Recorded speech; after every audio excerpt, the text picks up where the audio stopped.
They took a risk to consolidate their organizations to promote literacy in southern Arizona. Is it working? It is working better and better actually each year. One of the most successful literacy programs in the country started when kids were sneaking books out of their doctor's office. A physician was complaining with a colleague and said, I'm just going to stop bringing books in because the kids keep taking the books home. While progress is being made, Arizona still lags behind nationally in third grade reading levels. But there are many organizations and individuals working hard to change that. This is Arizona Week.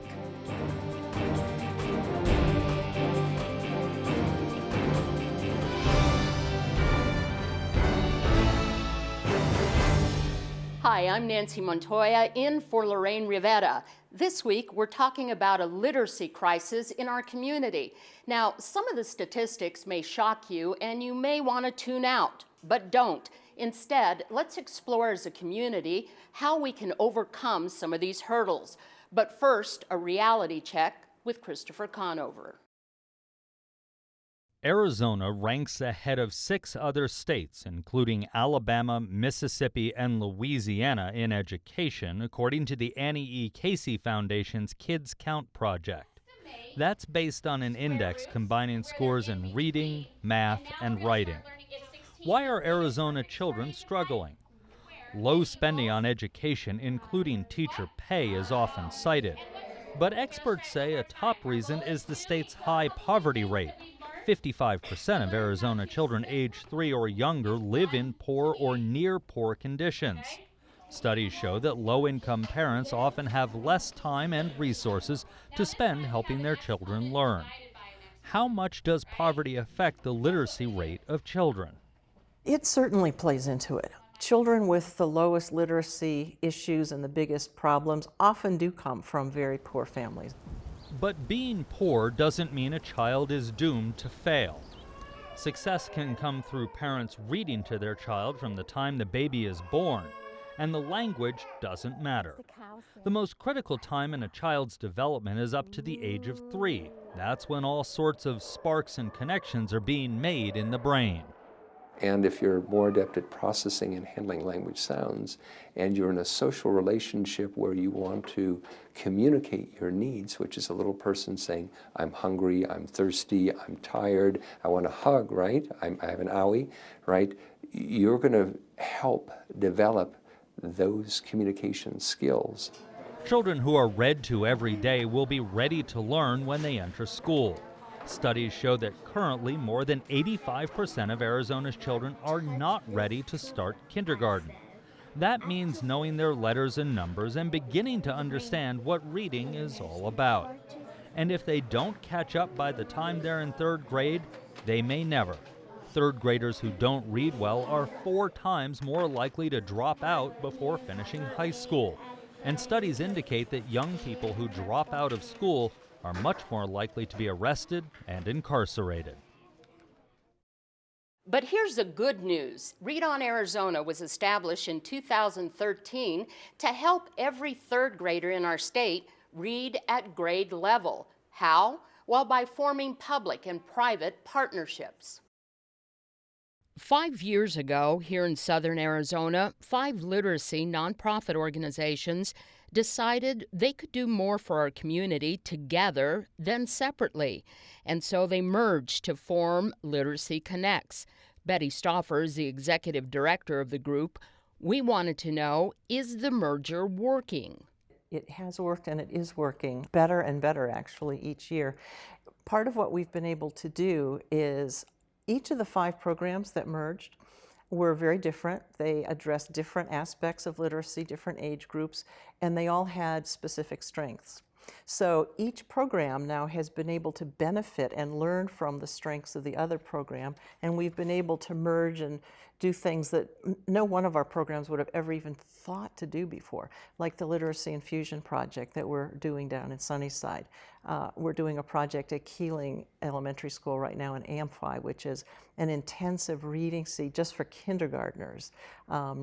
we're looking at doing a project where, again, it would be going into schools and helping struggling readers, but because so many of them don't speak English well, we're going to have to sort of merge our Reading Seed program and our English language program together, take the strengths of both and create something specific for that school. And I think that's another one of our strengths, is that we adapt, we really listen to our community partners, and then we can create programs that best fit their situation and their needs. Across the country, there's real concern that we are just not doing a good enough job educating our kids. And it does start with literacy. How about Pima County? How do we stack up? Well, we are behind, unfortunately.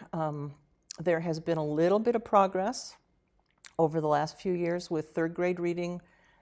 Kids reading at third grade level has inched a little higher. High school graduation rates have inched a little higher. So we're making progress, but we still have a long, long way to go. Many people thought, wow, this merger is the magic bullet.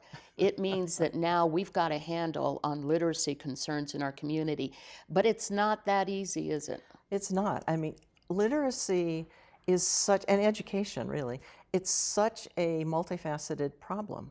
You know, poverty deals into that. The transiency rate of families, you know, is a part of that. What's happening in the home so much affects how the child is able to work at school. So it really, it isn't, there is no silver bullet. Right. We all wish there were. It's not, no. Computers are not going to solve it. There's no one solution. And that was part of the reason that we merged, is we recognized there's no one path that's going to solve this problem. When can we expect to see some results, some more quantifiable results in terms of the dent we're putting in literacy problems in our area? You know, it's going to take a couple of generations. You know, nobody wants to hear that, Right. but that's the truth. I mean, it took us several generations to sort of slide down from the educational peak we were at years ago, and it's going to take us generations to get back up. And as a community and as taxpayers, we're going to have to prioritize education, which sadly is not happening right now. Let's talk about if there was a magic bullet. Would that rest with parents at the very beginning of the learning process with their children, that critical age 0 to 3 phase? How critical is that in literacy down the road? It's huge. It's huge because a child's brain is developing, you know, between birth and 5 years of age is when that brain development is moving at such a fast rate. And those little brains are very plastic. They can really learn and adapt if the opportunity is there for them to do that. So the importance of lots of language, for a child to just hear lots of language, being read to, but also being just spoken to, lots of conversations with the child. Many In any parents- language, doesn't matter. But yeah, that's my other question, is many parents who are not proficient in English feel somehow that they would be damaging their child or hurting their child by introducing another language when the primary language in this country is English. That's not the case, is it? No, it doesn't matter. Any language, multiple languages, it doesn't matter. It just, the child needs to be in a very language-rich environment. So which language or how many languages doesn't really matter. Actually, multiple languages is a real blessing for that child because their brains will develop in such a way that they can see the patterns and learn to separate the differences. So it'll be much easier for that child later to maybe learn a third or a fourth language. We often think that the more money you have, the more literate your children are going to be, and the smarter your kids are going to be. What's the reality of how economics plays in terms of literacy? It certainly plays into it. I mean, children with the lowest literacy issues and the biggest problems often do come from very poor families. And it's, you know, for the most part, it's not that their parents don't want them to do well in school, but if a parent is working multiple jobs and they're working so hard to just hold it together, they're exhausted at the end of the day, they may not have the energy to read to the child before they go to bed at night. They may not have any books in the home to read. Now, one of the programs supported by Literacy Connects is called Reach Out and Read. It actually started as a fluke in a pediatric clinic in Boston College. Today, it's in every state in the country. The largest Reach Out and Read program here in Arizona is at El Rio Community Health Center. Here's Mariana Dale with more. Go, go, go. That's exactly what 2-year-old Penelope's brain is doing. She's playing a video game with her mom by her side, waiting for her regular checkup. She is learning at an accelerated rate. We'll come back to little Penelope in a bit. But first, Reach Out and Read is the program that is helping children like Penelope get a head start on reading. Andrew Arthur is the head of pediatrics at El Rio Community Health Center. He says the secret to giving children from 0 to 3 years old a boost in learning all started almost 30 years ago at Boston University's pediatric clinic. A physician would bring in leftover books to the waiting area at the clinic, and they got upset because the kids would take the books home. And so this physician was complaining with a colleague and said, you know, I'm just going to stop bringing books in because the kids keep taking the books home. And then there was a light bulb moment, and someone thought, well, wait a minute, maybe it's because they need books at home. And that was the genesis of the Reach Out and Read program. It's a national model. There are thousands of clinics around the country. There are hundreds around the state that participate. El Rio is the largest Reach Out and Read participant in southern Arizona. We have about 32,000 children. The idea, says Dr. Arthur, is genius in its simplicity. There are 2 elements, and it happens in the pediatrician's examining rooms. Every time a child from newborn to age 5 comes in for a regular checkup. Sit down. Please, sit down. Hi. Hi. I'm Dr. Marlene Rodriguez. Hi. I'm one of the pediatricians. I know she normally sees Dr. Adams, but she's out today, so Number that's why one, she's with me. the physician or nurse practitioner, so this is a pediatrician or family physician, talking with a parent or parent's family about the importance of language development, book sharing, talking, reading, singing, playing, interacting with a child. 85%. It begins with the doctor giving the parent a new free book to take home. This book is for you. Say thank you. So, Mom, that book is for her. It's really important. I want you reading with her at least 15 minutes every day. That's going to be the best thing that you can do for her language development, for her brain development, and to get her prepared for school. So 15 minutes minimum. If you can do more, I mean, more is always better, right? Yes. So, and the things you can open the book, read with her, ask her, you know, what do you see? What picture is this? Sometimes they will want to read the same book over and over again, and that's okay. So eventually they might start reading the book to you. That? I know, that's a duck. Duck. What is that? Pig. And this? And a chick. A chick. All right. Hey, good job. All done. Excellent Give me a high five. All right. The second part is actually giving age-appropriate books to children coming in for their well-child visits between 6 months and 5 years of age. So that's about 9 or 10 visits. And so we're giving an age-appropriate, culturally appropriate book. And so for the cost of about $3 per book, or if you're talking about handling and supervisor time and ordering and book management, it might be $5 total. But for the cost of about $50, less than the cost of one modern immunization, you can provide a small library to a preschool child. It's that simple. The pediatrician gives the parent an age-appropriate book every time the child from 0 to 5 years old is seen during regular checkups, and they encourage the parent to read to the child every day. Reach Out and Read works because the child's doctor is a trusted messenger, and the books are free. Parents struggling financially don't have to go out and buy books. A child usually sees a doctor for a wellness check up to 10 times between the ages of 6 months and 5 years. That means they could start school with a library of 10 books. Look at them, they're having a party. If a baby gets lots of language stimulation to the ears, then the brain is better able to handle and process language. The sparks are flying in a young child's brain, but that brain must be stimulated and reinforced in order to make connections. There's very good science now that we know in the first 3 years of life, there's this explosion of different connections between the cells of the brains. The connections that are not stimulated repeatedly they wither away, or they're lost. And the ones that are used repeatedly, they become reinforced.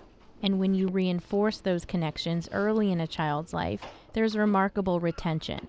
Penelope's mom, Estrella, doesn't really care about all the scientific reasons she needs to read to Penelope. She just knows it works.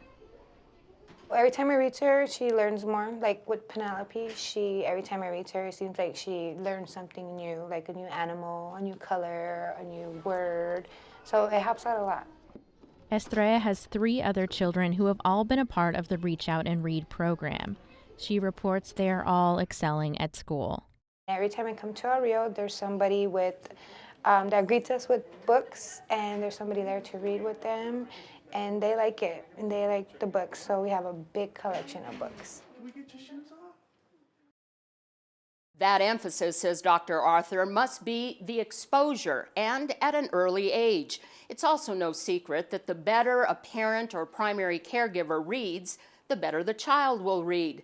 But no matter the age, it's never too late to ask for help to improve literacy skills. We're back in the studio now with Laura Kerr, who is the project director for Literacy Connects. Welcome. And Edie Lance Leopard, who's a program director for Literacy Connects. Is it ever too late for an adult to gain more skills in literacy and reading? I mean, we've always heard that, you got to learn this when you're young, but it isn't ever too late, is it? No, it's never too late. We have students in their 80s and such, and it's never too late. Learning changes, and it might take longer, and it might need some new strategies, but the motivations change as well, and the reasons why people come back change, and it's equally as motivating, and it's never too late. People can always learn. Great. Laura, now you head up a program that's called the Infusion Project, which I think is an unbelievable project. Tell me a little bit about the concept and why you think it's working. Sure, thank you. And I'm very excited to be part of the Infusion Project because I get to work with so many really exciting, dedicated partners.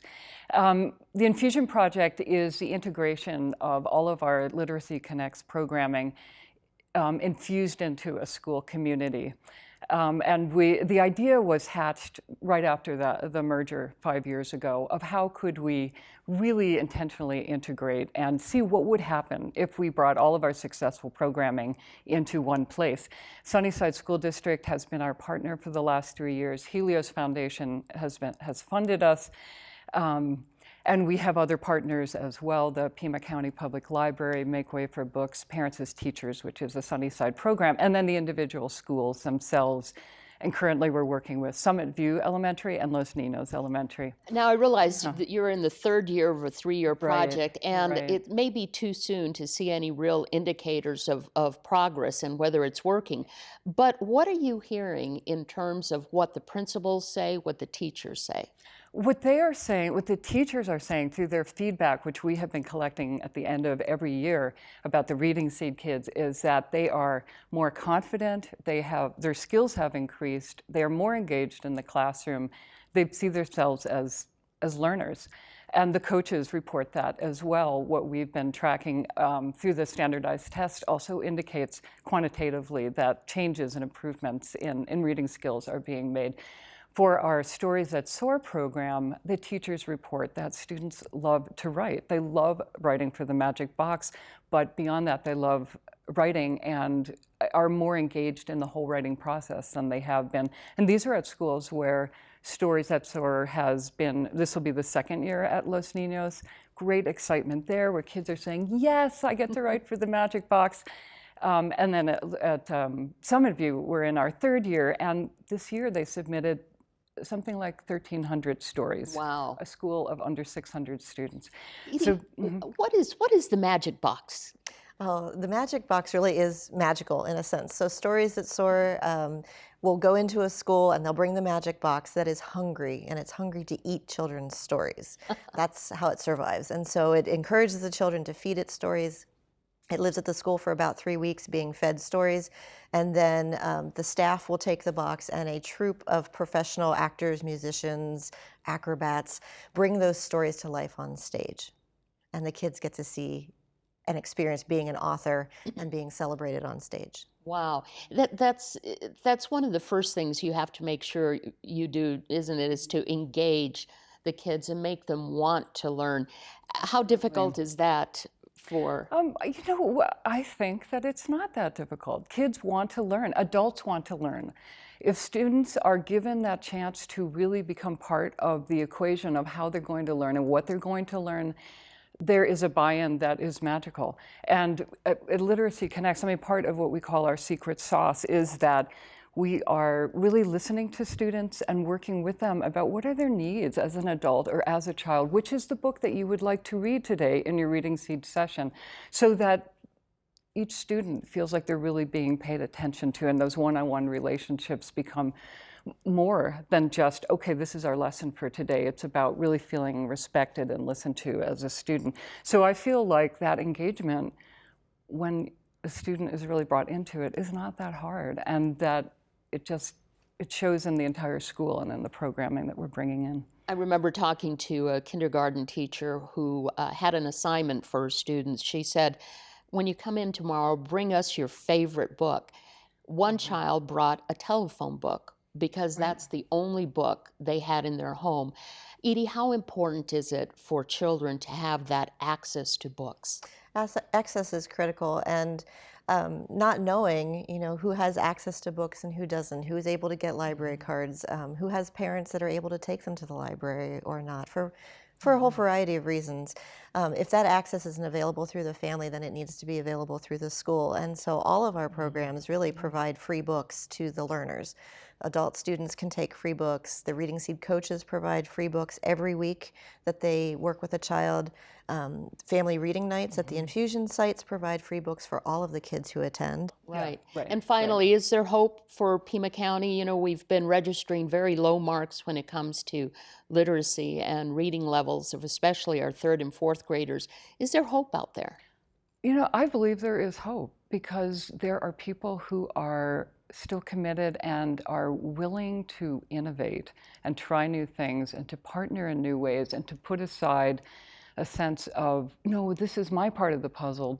I'm going to be the one to solve it, and to really work together, which is, for me, the hallmark of the Infusion Project, is that we're all partners at that table, understanding what is this school community's needs, what do these parents need, what do these children need, how can we adapt our programming to what is needed here. And I believe that all over Pima County, at the heart, that's what educators want and what the leadership wants. And what school leadership teams say they want are programs like the Infusion Project. It was pioneered at Los Niños Elementary School in the Sunnyside School District. Is it working? It is. Let me show you how. But no, I can't wait about skating. At the beginning of the school year, Fernanda, a 2nd grader at Los Niños Elementary, could hardly read. My brain, right. September 19th. She wasn't very confident in her reading. She wouldn't try as hard, and she wasn't so excited about reading. Yep. From a squeaking and a rippling. But just 5 months later, 7-year-old Fernanda has accelerated at learning. She is now reading well beyond her grade level. And now, She's very excited about reading. She brings books and tells me the books that she got to pick, and she shows a lot more confidence. what made the difference? A reading coach. Find something that's more fun. 2 times a week, Dixie Hour, a volunteer for Literacy Connects, reads with the 2nd grader. They meet one-on-one for 45 minutes each session. Fernanda went from shy and withdrawn to outspoken and eager to learn. I like that we get to play games together, about spelling games, and I like to read a lot.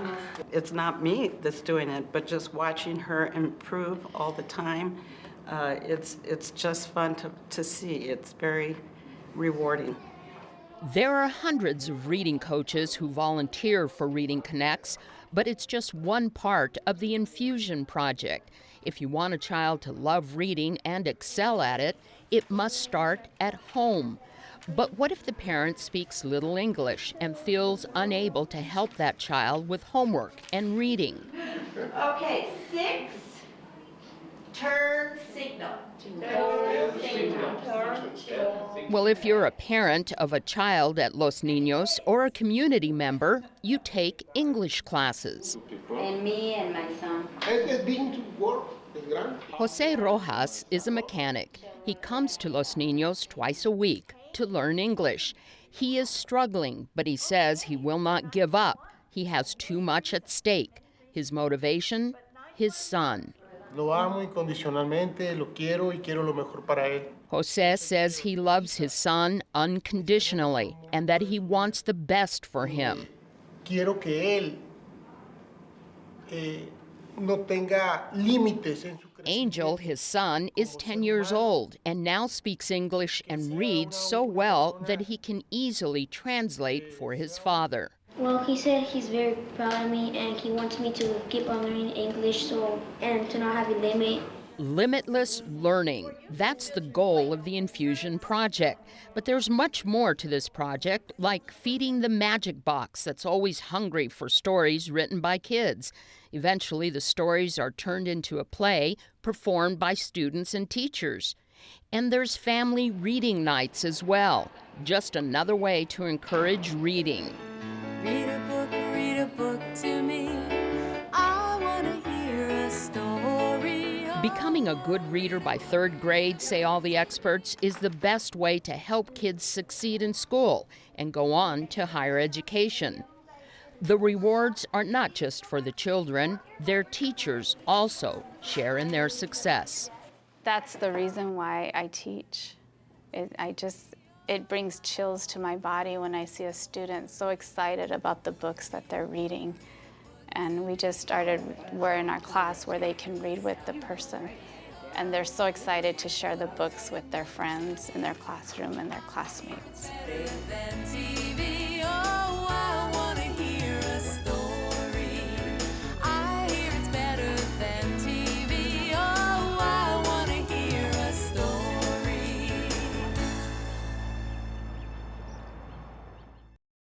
Remember, Read On Arizona has a 20-year plan to help every child in Arizona read at grade level by the time they reach the 3rd grade.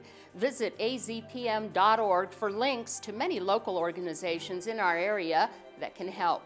I'm Nancy Montoya. Lorraine Rivetta will be back next week with a look at the Arizona Department of Child Safety. Thanks for watching Arizona Week.